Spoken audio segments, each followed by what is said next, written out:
meva àvia, que suposa un exemple de superació per mi. Per la Martina, la Rita i la Berta, perquè són unes dones molt empoderades i és una nova generació. Per la meva mare, que és la persona més forta que conec i la que m'ajuda el dia a dia.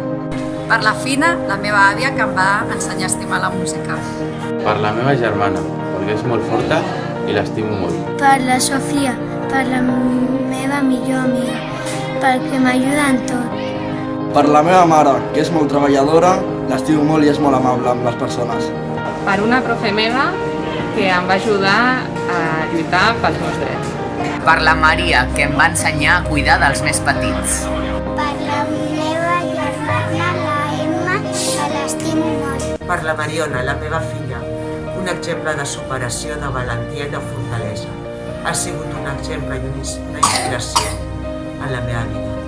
La meva mare, per la seva capacitat de donar amor i la seva fortalesa interior.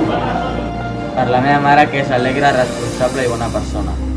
Per a totes les dones que durant la història han estat lluitant pels seus drets i per la seva igualtat en la societat. Per la meva mare, perquè va ser la primera que em va ensenyar a ser una dona i a lluitar contra tot.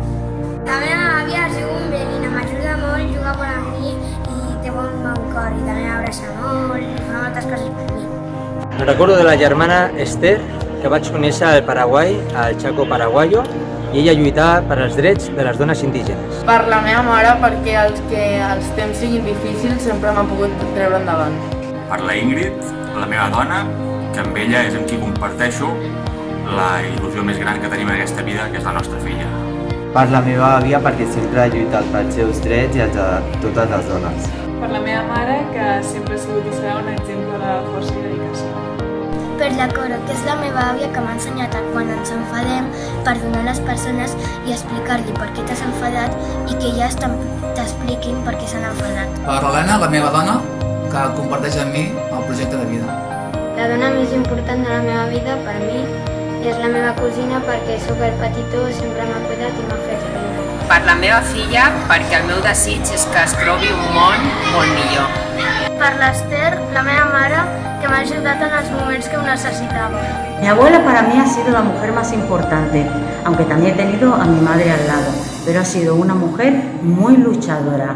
La meva mare, perquè sempre quan em passa algú estic trist puc comptar amb ella i és la dona més important de la meva vida. Per la Núria, la meva mare, que m'ha ensenyat a ser forta i tirar endavant cada dia.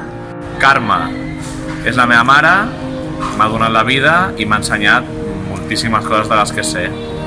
La dona més important de la meva vida ha sigut la meva mare perquè m'ha implicat els valors fonamentals i la meva educació. Jo penso en la Susan B. Anthony perquè va ser la que va canviar els drets de les dones.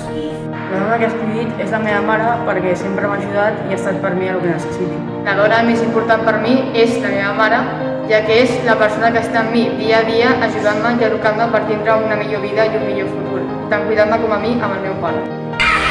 Per la Pepita, que és la meva mare, que m'ha donat sempre tanta força davant tantes dificultats com a tota la vida, sempre tirant endavant.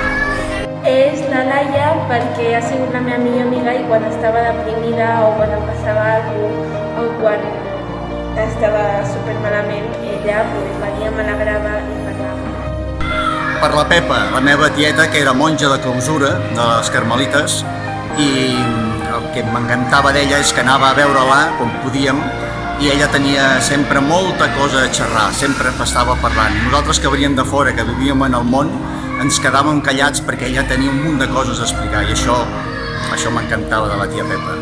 Jo he pensat en la Frida Kahlo perquè va tenir molts accidents i mai es va rendir. La meva àvia perquè m'ha cuidat i m'ha donat de menjar quan els meus pares estaven treballant i m'ha dutxat. Per la meva mare, que és una persona molt forta i ha superat moltes dificultats. La meva mama. Com es diu la mama? La Ruth. I per què l'estimes molt a la mama? Perquè m'ajuda per fer els pas per més perquè són una mica complicats.